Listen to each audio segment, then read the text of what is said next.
I make it 4 o'clock. Is everyone else got that time? I think so, yeah. Is it okay to start, Natasha or Sarah?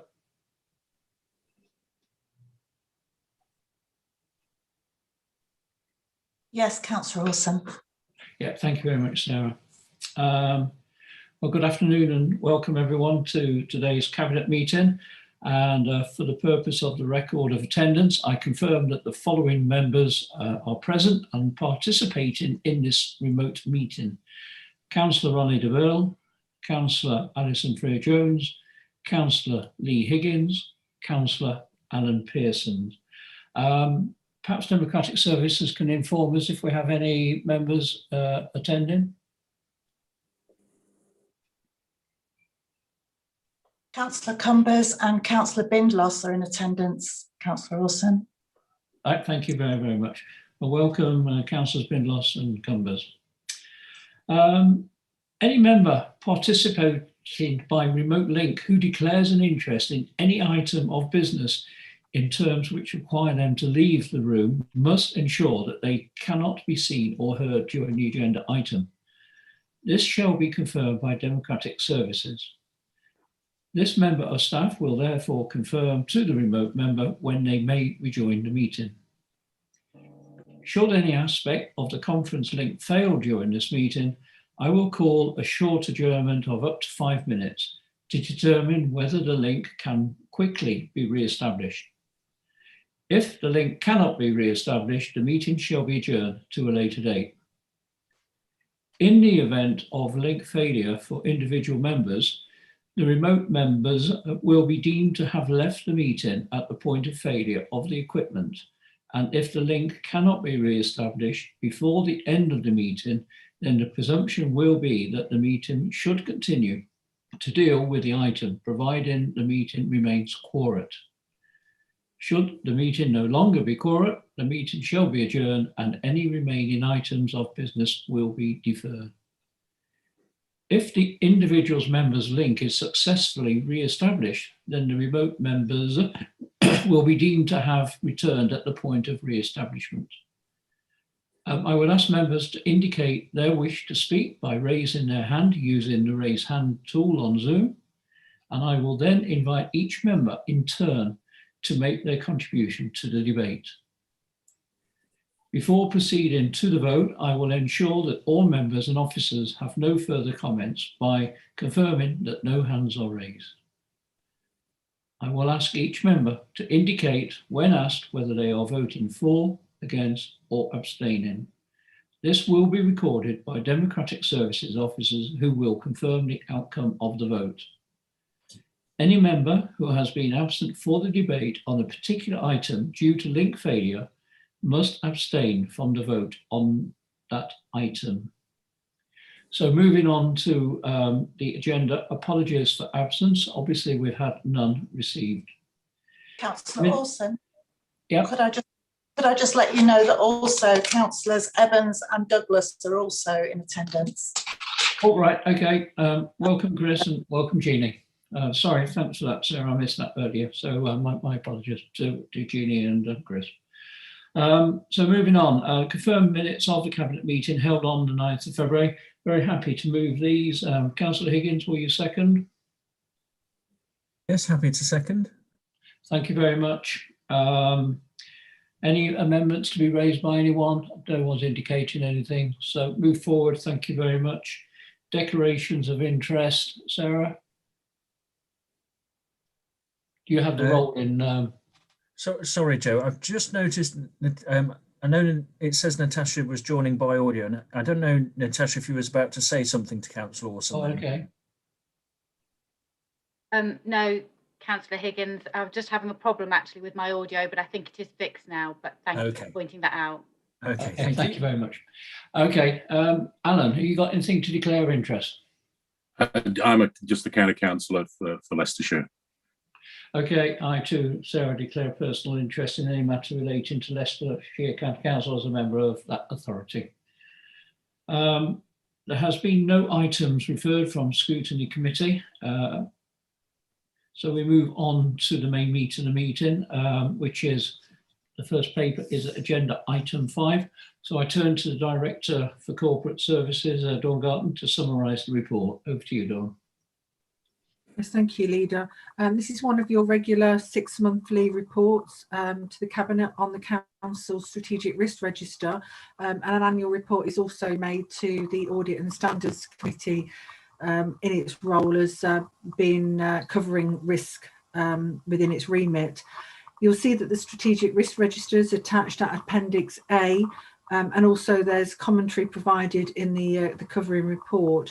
It is important to note that that this is just the strategic risk register, and we also manage operational risks at a service level within service risk registers, and we also as well manage project risks within the project risk logs, and these are maintained at a project level and managed through project teams and programme boards accordingly.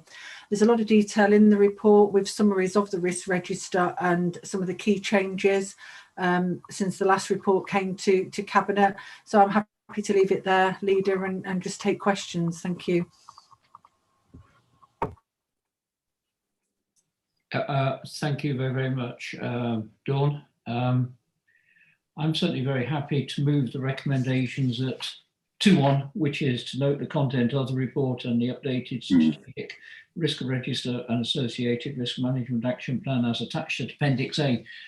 It's one of these papers to me that Ronnie and I just had a brief discussion just before the start. Massively important paper, there's no doubt about that. But there isn't a lot you can actually say when you summon it up. And as you can see, it's all listed there in Appendix A. I think it's certainly worth your while, all our while anyway, that the council does have the ownership of the risk management, and we have to mitigate those risks. There's no doubt about that. Risk management forms part of the Audit and Standards Committee, and I'm pleased to know that Jeannie, the chair of that committee, is with us today, and they have the formal responsibility of overseeing the risk management. And I understand, I think that went to them last autumn, didn't it? This I can't quite remember when it was. I did see it September 2020. It went to the audit committee. If we look at the high risks,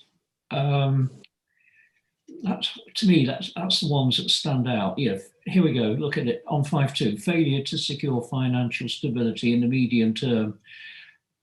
Obviously, that has to be the highest risk of all. I mean, we have many risks, but that one really is the highest. And given the present climate we're in, obviously, that's why it's right up there. We've gone through COVID. We all know what that's cost local government and this council, and we're still on a recovery. So quite rightly, it's up there. But we've got to consider all the savings and efficiency options and everything to make us and keep us sustainable, and prioritise spending plans as well. And then if you go down, we do come on to the impact of coronavirus, and maybe Councillor Higgins will have something to say on the businesses and communities of Melton.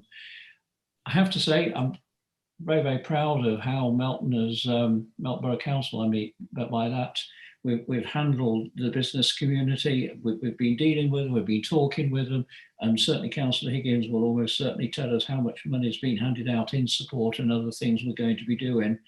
But it is a risk because businesses obviously are the vibrancy of Melton Town Centre, and also the rural areas like the Vale, like High, Leicestershire as well, in around Somerby area, and also in my own area, which tends to be called a little bit the Wolds area. Lots of businesses. It's surprising in the country areas how many businesses there are. And of course, just next to me, we have one of the biggest businesses around actually, which is Ragdale Hall. How often do we actually see that mentioned other than when handing out £10,000 in the Melton Times every year? But a massive employer. They are so important to be part of Melton Mowbray, and yeah, they are proud to be part of Melton Mowbray too. The next one down the list is the failure of the housing revenue account. In some ways, this is a sign of the success we've had due to the work that Councillor Pearson's put in with the HRA, bringing up housing. We started at a low ebb, let's be honest, we know that, but we've turned it around. And that's down to the hard work that people like Councillor Pearson's put in, hard work that Andrew's put in as director on the housing, and also the chief executive as well. But it still is a risk, but it's a risk worth taking because we are turning housing around.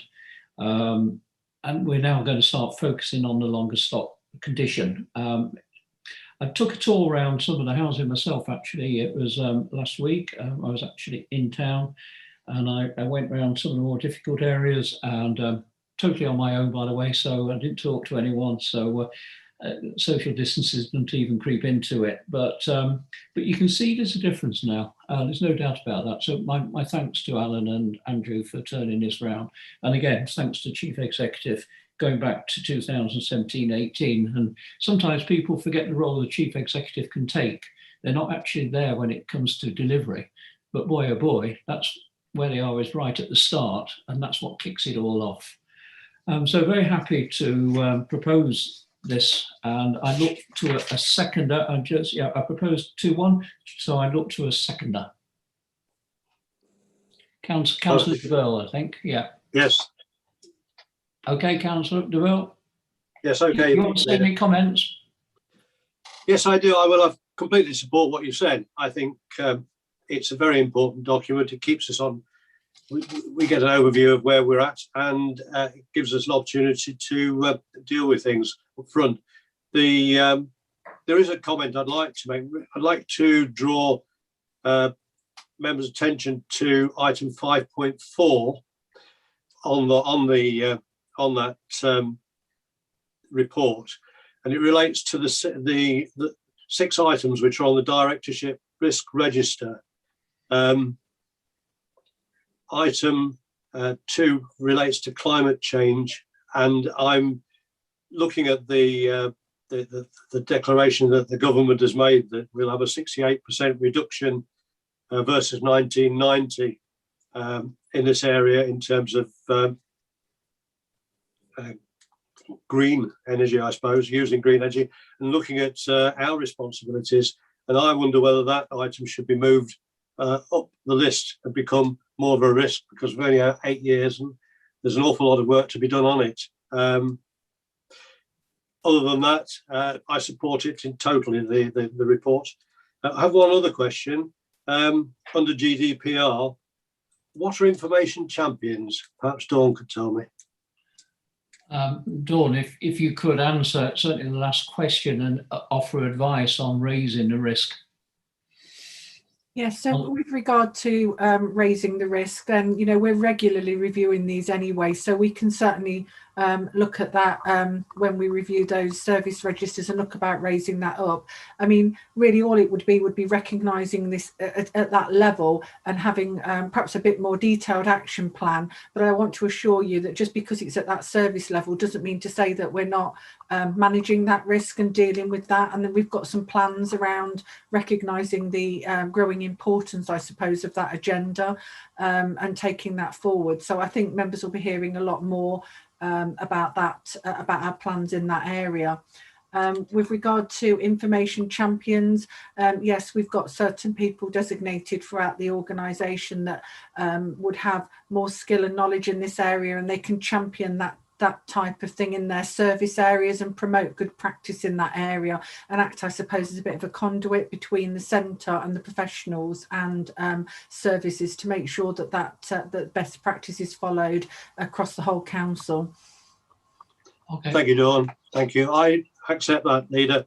My concern with the green issue is really the climate change issue, is that the cost implications of the changes that we're going to have to start looking at and introducing are going to be pretty high, and I think that if we wait too long, we'll lose the ability to react to some of them quickly, given our financial situation at the present time.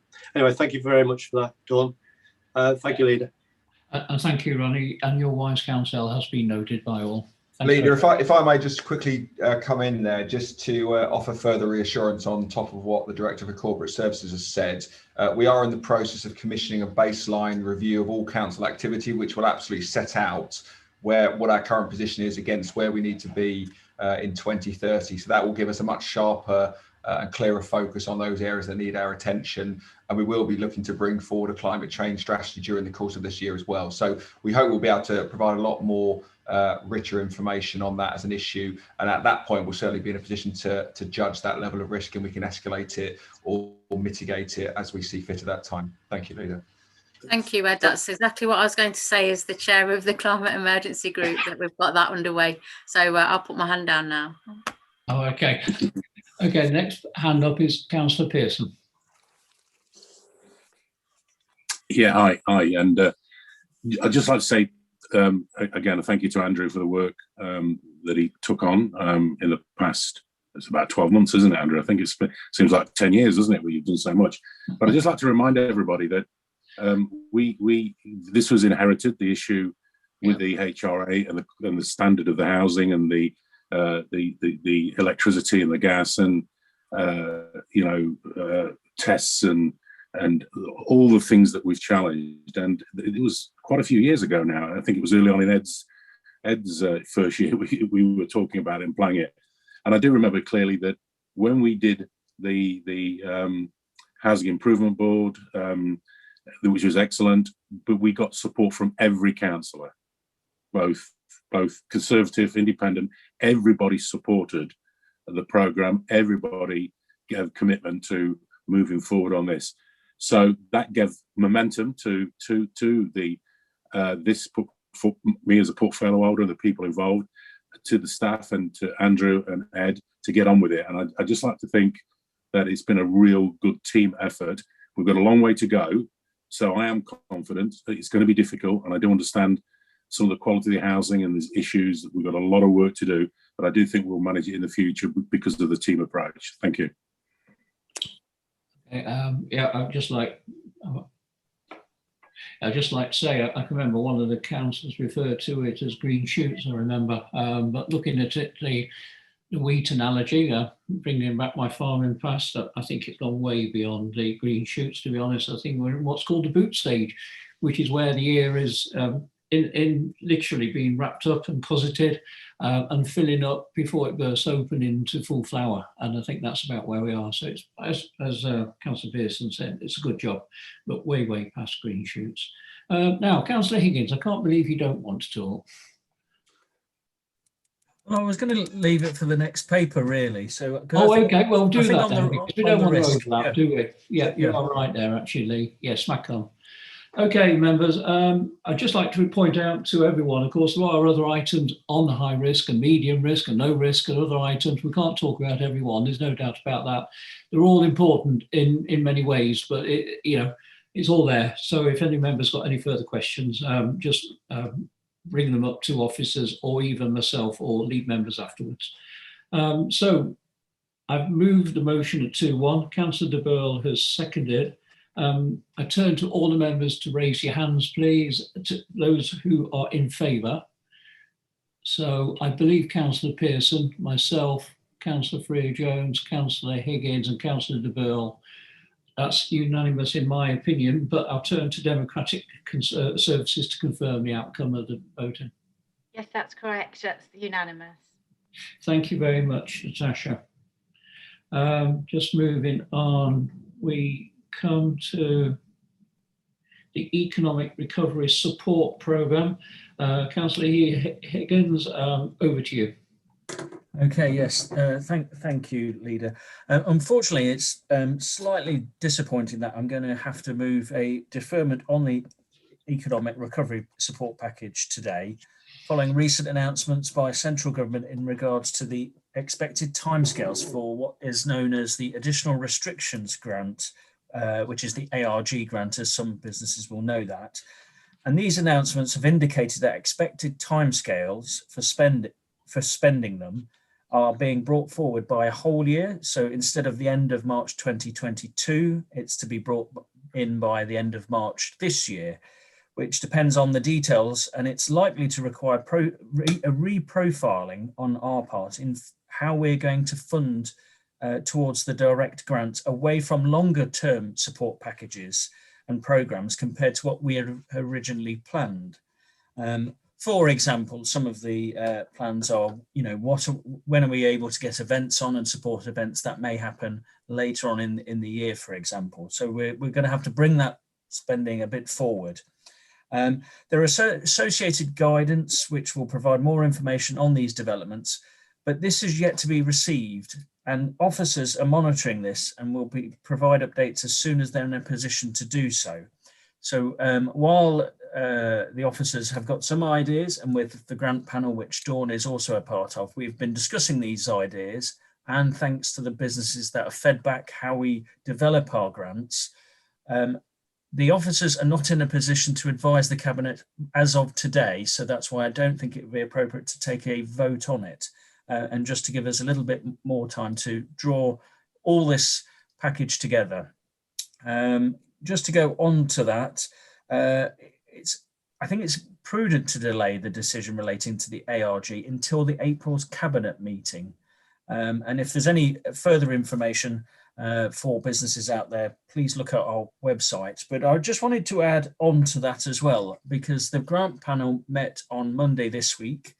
And what we have done is signed off, which I believe has been sent for payment today. Dawn could probably confirm this later.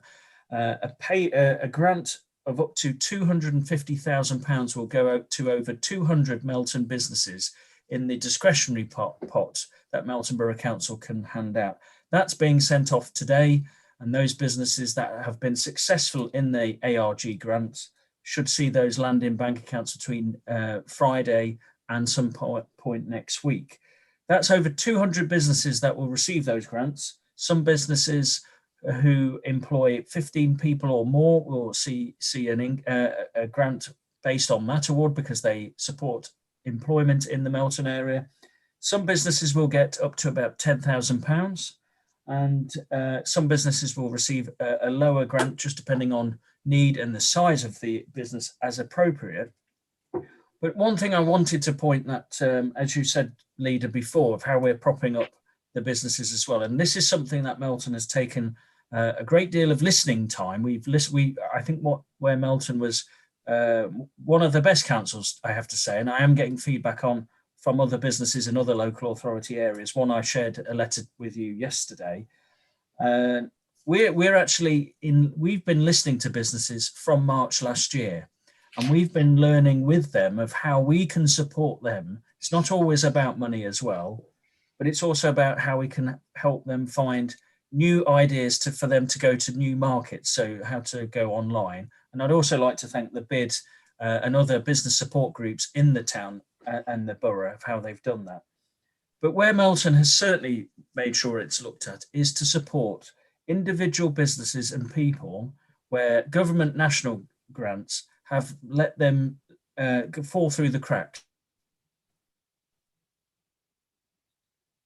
So we have been funding, for example, taxi drivers and including some driving instructors. We've also been funding owner directors who have found it very difficult to trade at the moment. So we have funded those as well. And some of those people who have really needed that funding will at least get a £300 grant landing in the next few days. And from what one business owner said to me today, that £300 is going to help pay his mortgage. So, it may not be the biggest grant in the world, but for that person, it's meant for him and his family, that mortgage payment is covered. And so that's why Melton Borough Council has been certainly listening to those businesses and how we can support those out there. And it's allowing some of them to go back into work or finding other realms of work. Just wanted to touch on the last point from businesses. One of the things that I've been inundated with from the businesses is just how much they have valued the support from our officers. And I'd like to pay tribute to Lee Byrne and the team for the time and dedication that they have put to the businesses. Primarily, it hasn't really been their individual jobs, so there've been a lot of secondments going on. And I know some of those officers have been working weekends. I've probably said that several times, but each and every time I'm getting emails from the officers, again over weekends, and I'm getting phone calls or emails from businesses saying to me that the help that they've given some of these business owners who were at the very end of their tether and probably nearly giving up. And I know Reverend Kevin Ashby will be touching on that in his service later on in the month regarding COVID. So I'd just like to pay tribute to those officers who were working on the ground to helping our businesses. And I'm sure to those businesses, we will keep going. We will get through this, and we will try and save as many jobs and businesses as possible. And when we're out through the other side, the vaccine in Melton's going really well, as you know, Leader, and you've worked very hard on that. I'm sure Melton can bounce back better. Thank you. Okay, thank you very much. I'm very happy to second it. Lee has said everything necessary. Like I say, I'm genuinely very proud of the officer team that hand the government money out. But of course, as someone pointed out before, it's not really government money, it is our money really. Government doesn't have any money, it's the money they've taken off us. But it's good to be seeing it being used in this direction. So please pass on our thanks, Councillor Higgins, to your team. That would be great. So thank you very much. Moving on to agenda items 7 and 8. Item 7, I'm going to pull them together, obviously. It's an update on work to support Leicestershire County Council secure the HIF fund. And item 8 is developer contributions, SPD.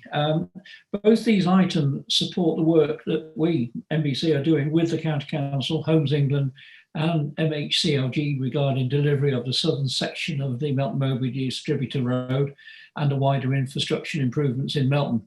An awful lot of work is taking place and we are making progress, but we are not yet in a position to finalise any agreements. I therefore move that we defer both items 7 and 8 until a future meeting when this work has been concluded.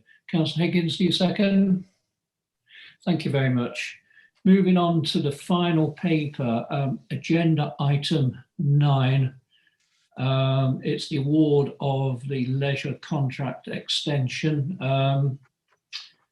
Just like to point out to members, there is an exempt paper here. It's called Appendix A, going from memory. Yeah, there it is. When we come to debate, before I ask for this paper to be introduced, I want you all to make sure you have a quick look at that. And after the paper has been introduced, if you want to raise anything on that yellow paper, please indicate and tell us, and we'll go into exempt session. It would be nice if we keep everything in public session as long as, and all the time if possible, but anything you want to raise on Appendix A, we will have to go into exempt session. I turn to the Director of Housing and Communities to summarise the report. So over to you, Andrew. Thank you, Leader. So this report seeks to provide Cabinet with an update on the Council's leisure contract and seeks approval for an extension of that contract. I'm sure Cabinet will be aware that in September 2020, a report was submitted to Cabinet giving an update on the impact of COVID-19 on leisure provision, particularly the financial impacts on the Council. Cabinet at that meeting gave approval to enter into a deed of variation with the Council's leisure contractor to expire in March 2021. That's confirmed as having been completed within the report. In addition, Cabinet authorised further work to rationalise the contractual terms in relation to leisure services in the context of the impact of COVID-19 pandemic. And the impact of the pandemic, both on the financial support that was being given to the leisure contractor and the impact of the pandemic on the ability of the Council to consider options around procurement of a fresh contract at the end of the existing contract term. Cabinet authorised that work on the basis of no less favourable terms, and the exempt appendices provide for Cabinet a summary both of the amended contract terms and the likely financial impact and risks on the Council. The Officer Recommendation Leader does seek to provide the Council with continued leisure provision through the existing contract with risk mitigated as far as possible, whilst allowing time to both understand the likely future of leisure provision within the borough post-COVID and also to undertake an appraisal of the current sites where leisure is delivered from, with a report submitted to Cabinet in February 2022 to consider future options from the expiry of the extended contracts. Thank you, Leader. Thank you very much, Andrew. I now turn to Councillor Pearson. I've got an echo going on. Is it me? Or Yeah, me too. Apologies, Leader. I'm just trying to dial back in. Okay, I turn to Councillor Pearson, portfolio for housing and communities, to move the recommendations and provide any further information. I'll move the recommendations. I won't provide too much information because I don't want to say anything that we need to go into non-public, but generally I think we've discussed this thoroughly. We've been a little bit of a rock and a hard place in regard to the leisure, because it statutorily we've been made responsible by the government to pay the provider, and this has gone through a stage where we've been renegotiating the contract. Whatever we've done, I think we've done it well. I think we've been very diligent and sensible, and so I recommend it, but I won't go into too much detail because I just think we need to move on. Thank you. Thank you very much, Alan. Well, I'm very happy to second recommendations at 2122, 2324, 24A, 24B, 24C. Just a few notes, that's all. Obviously, we are committed to providing very good quality leisure facilities for long-term health and well-being. As most of you know, I spend an awful lot of time walking around, particularly the Old Alby, Nether Broughton and Upper Broughton area, and this end of the Vale, shall we say, and I've never seen so many people in my life as wanting to keep fit. It's absolutely amazing. So once these leisure centres, do come on stream, it's just possible everything's going to boom that way, because people do like the comradeship and the social side of going to a leisure centre. The extension of the contract, it provides needed certainty for leisure provision in the borough and also the financial position. That's all I've got to say on it. But Councillor de Burgh had his hand up, I noticed. Yeah, Councillor Ronnie, there you go. Thank you, Leader. I have a question. When I went through the paper, I have a question, and I'm just to seek clarification. Under 5.1, paragraph C, and it relates to a term of years. I'm not sure whether that takes us out of the session we're in and have to go into closed session to ask the question. If you look at item C in the highlighted part within the main document, yeah, it relates to a change. This is on page 51. This is on page 51. Okay, Andrew, can you make comment?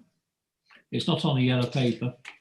No, it's not, but I think on the yellow paper does sort of. I just had a quick look, sort of. Sorry, Councillor de Burgh, just in terms of the report, 5 point. Okay, if on page 51, Andrew, it's I think it's 5.1.J is the lead number, but it's paragraph C. There are 3 paragraphs, A, B, and C. Yeah, I see. You got it. And it's, if you look at the second line, we talk about a number of years. And I may, whether I've missed something somewhere along over the time, but I seem to remember when we had a dialogue about this, these contracts before, there were some very real reasons put forward, I believe, by Councillor Pearson, which triggers a thought in my mind relating to that extended period talked about here. Sorry, I can't get any detail. No, I think, yes, I think that in effect, the contracts were slightly out of sync previously relating to the 2 different sites. Yes. So there was a negotiation in 2018 to bring them back into sync. So they both expire at the same date now. But in effect, with one of the contracts already been in existence for a longer period, it fetters our ability to extend them both again, because I'm no procurement or contract expert, but the public procurement rules prevent us from extending a contract beyond a number of years. So the proposal in front of Cabinet for the 2 years is in line with that legal stop, if you like. Does that explain that, Councillor Doyle? Was that the? Well, I may be reading this wrong. There's something relating to a longer period than that, Andrew, and I'm not sure. It does refer to the fact that we put them in sync before, and we did, so that they both work together, which makes sense. And I totally support that. It's just I read into this that there is an indication here that we're looking to change one of those to probably put them out of sync again. Bottom line. I think that this is simply flagged up in the report as an option, but because of the difficulties of having contracts out of sync, it's not an option that's been put forward as a recommendation. Okay, it seems most sensible to keep everything rationalised along the same arguments, I guess, that were done previously. So we're looking at as is rather than looking to change. Yeah. Okay. No, I'm completely fine with it. Keep it in sync. Thank you. Interesting discussion that was. I was reading everything below that as well. So, but listening to Andrew and then reading 1, 2, 3, 4, 5, it does just make sense to me. So thanks for raising it anyway, Ronnie. Councillor Higgins. Yeah, it's just for clarification that I did hear enough of the debate where what Andrew was saying. Obviously, reading the papers, I'm comfortable with how the paper is presented and with the recommendations. It's not an easy time for the sector as well, but I just wanted to clarify. I'd heard enough of the debate and obviously with the paper, so I had no questions before this meeting anyway, but I had some connection issues. So that's why I'm speaking through the phone now rather than the laptop. Thank you. Okay. Well, thank you very much. I don't believe anybody else wants to ask any questions at all. I'm well aware of, again, a lot of hard work put in by officers on this. It's been a very difficult time and impacting on all the districts across Leicestershire. I think there's been some good work between the districts on this one as well. So that has to be noted. Anyway, members, we've had Councillor Pearson has moved the recommendations. I've seconded them, so I turn to a vote. All those in favour, please raise their hands. Councillor Bell, Councillor Freer-Jones, Councillor Pearson. Councillor Higgins, are you in favour? Have we lost him? Yes, I am. I've noticed that my laptop's gone again, but yes, I am in favour. I'm raising the hand on the phone. Raising his hand. Is that adequate enough, Sarah? Yeah. That's absolutely fine. That's unanimously in favour of the recommendations, including Councillor Higgins' verbal confirmation. Thank you very much, Natasha. Well, that brings us to the close of the today's Cabinet meeting, other than to say, Andrew, I believe it must be your last Cabinet meeting with us before you move on to other fields. I'm not going to say greener pastures, I'm going to say other fields. Yes, it's my final Cabinet meeting, Leader. Yeah, I mean, obviously, massively sorry to lose you, but wish you all the best of luck for the future. And make sure you keep in touch with us. Will do, thank you. It's been a pleasure working with Cabinet members. Thank you. Yeah, and then when you start getting praise heaped on the other authority, just tell them you learned it all at Melton Mowbray. Yes, that's right. Best of luck, Andrew. Thank you. Members, thank you very much, and we'll see each other next time.